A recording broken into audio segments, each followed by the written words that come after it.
Hello, this is the Provoked Prawn, and this is the Tritton Kunai Pro. I probably pronounced all of that wrong, but this is a cheap USB powered gaming headset that works with PlayStation 4 and PC.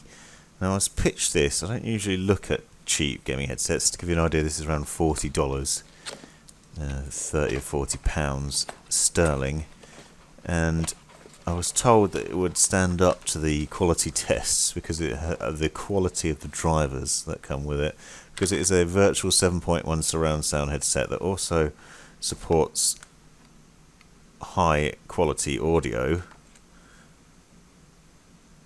It goes up to a frequency response of 20,000 kilohertz, and it has 40mm drivers, which isn't terribly large.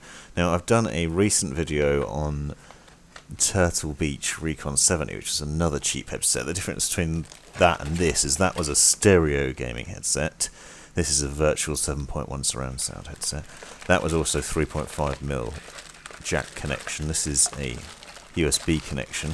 Now, this is an unboxing video. I'll also be giving you an overview. And also, it's worth noting the audio you can hear now is from the microphone, which, as you can see, is not fantastic. Which, to be honest, you wouldn't expect an amazing setup from a headset that costs this much anyway. But the mic on the Recon 70 was maybe a bit better. There's a lot of background noise, as you can hear, unfortunately, on the microphone. I'm not going to clear up the audio at all so you get the true vision of what it's like.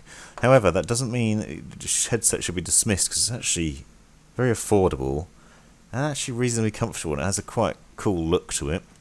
It has a microphone that you can remove and plug back in, so you could basically take these headphones out and about with you. However, only has a USB connection, so I don't know what device you use them on. It's not USB-C either, it's a standard USB connection. So you have a little remote control built into it that you can see. You can switch between the 7.1 HD audio. It's not proper high definition, high res audio, but it is a better quality. And then the standard audio, you can also mute your microphone from there and adjust the volume. Now, I'll give you a closer look at the headset in a minute. As you can see, it's got a braided USB cable. It's actually quite decent. And some sort of semi-faux leather ear cups. And these kind of nice looking white ear cups. They're quite small. They're not as large as other headsets I've tried. They kind of sit on the ear rather than over it. It's not terribly comfortable, but actually more comfortable than the Recon 70. And the padding isn't too bad, actually. They're not too bad to wear. They look quite nice. And the audio is actually fairly decent. I wouldn't say it's amazing. You only have 40mm drivers. Most decent headsets have at least 50mm. And, you know, at this price point, you're not expecting to have your socks blown off, and you won't. But it does actually do reasonably well in terms of surround sound. I use it for various different FPS games, and the virtual surround sound is actually fairly good. The range isn't amazing, and it's not like really bassy or really dynamic or anything, but it is actually fairly decent. As you can see, the quality of the ear cups isn't too shabby either. The build quality is not actually that bad for the amount of money you're paying. Initially, when I got them out of the box, they felt a bit cheap, and sort of I was kind of dismissive of them, but I was more dismissive of the Recon 70, and after wearing this, it is certainly more comfortable. Everything pops off so you can see it more easily. You can easily get that back on so you can have access to that. The design's a bit confusing, as you might have seen when I first got these out. It looks like you can take the covers off on the side of the ear cups, but you can't actually. You have a nice foam headband at the top, and it is extendable.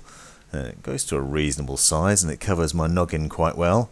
And like I said, the ear cups don't actually fit over my ears, though, which I don't like. I don't really like ear cups sitting on top because the ears feel slightly squashed. So the same problem I had with the Recon 70 is it's not quite big enough for my ears. That's going to be a personal preference anyway, depending on what you like. It is quite warm with these faux leather ear cups, but they do a semi-reasonable, decent job of blocking out some external noise. It's not noise cancelling in any way, but it does do a little bit of it, just because of the design of the ear cups and the fact that you're using this faux leather padding around it. So it does knock out some environmental noise, so you get a bit more peace and quiet when you're gaming. You can concentrate on the game. The mic, however, is a disappointment. It's important to have a decent quality microphone for me, and you can see it's not great. However, the headband and stuff is extendable, as I said. You can see there's quite a bit of flex and bend in the ear cups as well, so they do sit nicely and move nicely on the head. And I was basically surprised in numerous ways by this headset. I was thinking it was going to be absolute rubbish, but it's actually not too bad. So here you can see it plugged in, and you press the button, you can switch to 7.1 HD audio, and then just pressing it again just takes you back to standard sort of stereo mode.